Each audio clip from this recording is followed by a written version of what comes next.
Friends नमस्कार। हमारे इस यूट्यूब चैनल स्टडी 24 क्लास में आपका बहुत बहुत स्वागत है।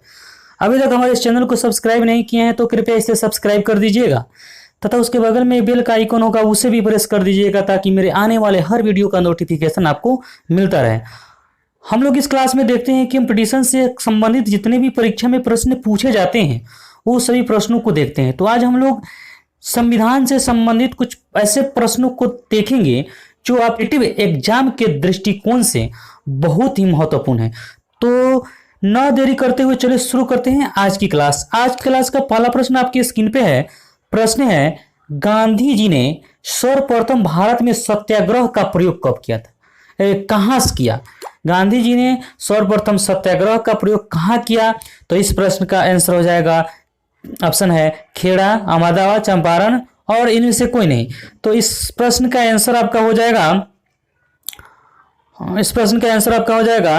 ऑप्शन नंबर सी, चंपारण में सर्वप्रथम गांधी जी ने सत्याग्रह का प्रयोग किया। चंपारण 1917 में गांधी जी ने चंपारण सत्याग्रह का प्रयोग किया, चंपारण सत्याग्रह आंदोलन किए। लेकिन बता दें इसके पहले गांधी जी दक्षिण अफ्रीका गए थे। 1893 में दक्षिण अफ्रीका गए थे किसी केस के सिलसिले में। वहां पे उन्होंने सत्याग्रह का प्रयोग वहां किए थे।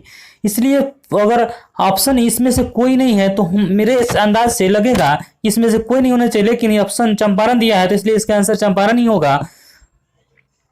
चंपारण में 1917 में चंपारण सत्याग्रह शुरू किए। इसके बाद से गांधी जी आंदोलन के लिए एक से एक आंदोलन करते गए। उसके बाद खेड़ा का युद्ध हुआ अहमदाबाद में 1918 में, और उसके बाद में 1920 में सविनय मतलब असहयोग आंदोलन हुआ और 1930 में सविनय अवज्ञा आंदोलन हुआ। इस तरह से नेक्स्ट प्रश्न है, भारत छोड़ो आंदोलन कांग्रेस ने कब शुरू किया था? तो भारत छोड़ो आंदोलन 1942 में शुरू हुआ था, इसलिए इस प्रश्न का आंसर हो जाएगा 1942। 1942 में भारत छोड़ो आंदोलन शुरू हुआ।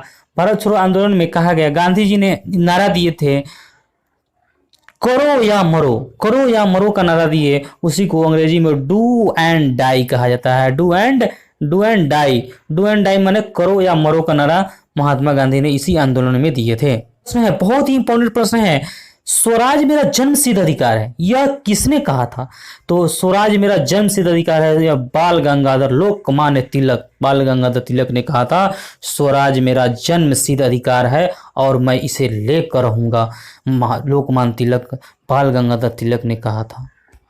इस तरह से नेक्स्ट जरूर देखिएगा, महात्मा गांधी ने असहयोग आंदोलन के दौरान किसने अपनी वकालत छोड़ दी? महात्मा गांधी असहयोग आंदोलन के दौरान किसने अपनी वकालत छोड़ दी? तो इस प्रश्न का आंसर हो जाएगा option number A, Motilal Nehru ने अपनी वकालत छोड़ दी। मोतीलाल नेहरू वकील थे। देखेंगे, नमक सत्याग्रह के दौरान निम्नलिखित में से कौन सा गांधी जी से जुड़े थे?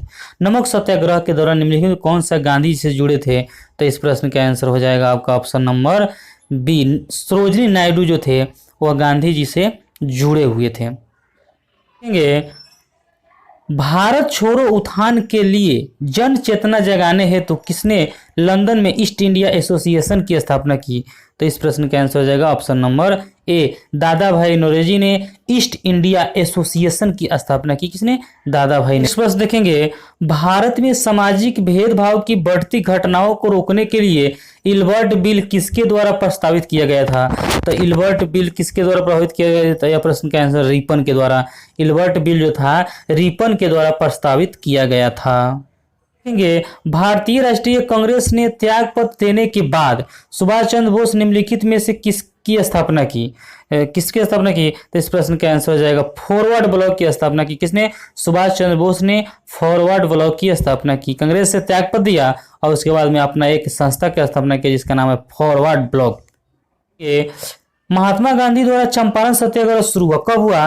तो इस प्रश्न का आंसर हो जाएगा 1917। इस प्रश्न का कौन सा आंसर? 1917 होगा।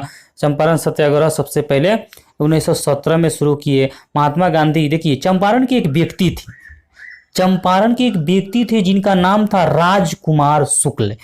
राजकुमार शुक्ल ने लखनऊ महात्मा गांधी जी से मिलने गए और चंपारण की समस्या को महात्मा गांधी को बताएं कि हमारे जिले में, हमारे यहाँ तिनकठिया प्रथा लगा हुआ है। तिनकठिया प्रथा का मतलब होता है 20 काठा अगर आपके पास खेत है तो उसमें 3 काठा नील की खेती करना ही पड़ेगा। जबरदस्ती खेती करवाई जाती थी, उसी तिनकठिया प्रथा कहा जाता था। इसलिए राजकुमार शुक्ल महात्मा गांधी से मिलने लखनऊ 1916 में गए, लखनऊ अधिवेशन में, और उन्होंने उसी में महात्मा गांधी ने कहे कि ठीक है मैं चलूँगा, और उन्हीं के साथ चंपारण राजकुमार शुक्ल के साथ आए और चंपारण में लोगों को दुख को, दर्द को समझे और यहीं से आंदोलन की शुरुआत कर दिए। आज़ादी की बिगुल यहीं से बज गई।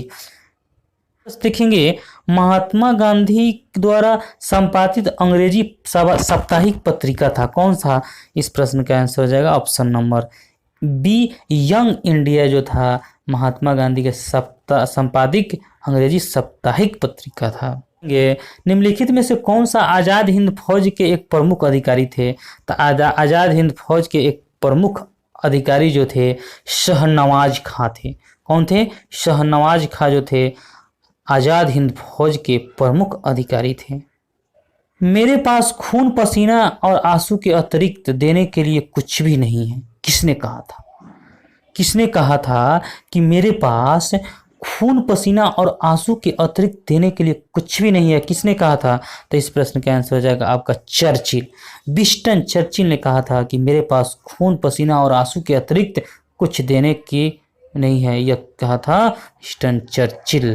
देखेंगे फूट डालो और राज करो की नीति अपनाई थी। फूट डालो और राज करो की नीति कौन अपनाई थी?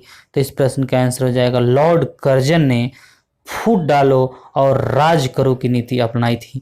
इसलिए इस प्रश्न का आंसर हो जाएगा लॉर्ड कर्जन। पार्टी का मुख्यालय कहाँ था? देख बहुत अच्छा प्रश्न है। गदर पार्टी का मुख्यालय जो था सैन फ्रांसिस्को में था। कहाँ था? सैन फ्रांसिस्को में था गदर पार्टी का मुख्यालय। नेक्स्ट प्रश्न और लास्ट प्रश्न देखेंगे, सुभाष चंद्र बोस ने कब कांग्रेस की अध्यक्षता से त्याग पत्र दिया था?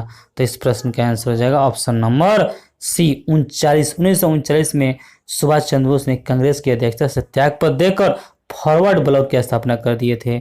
इस तरह से इस क्लास को समाप्त करते हैं। जय हिंद, जय भारत।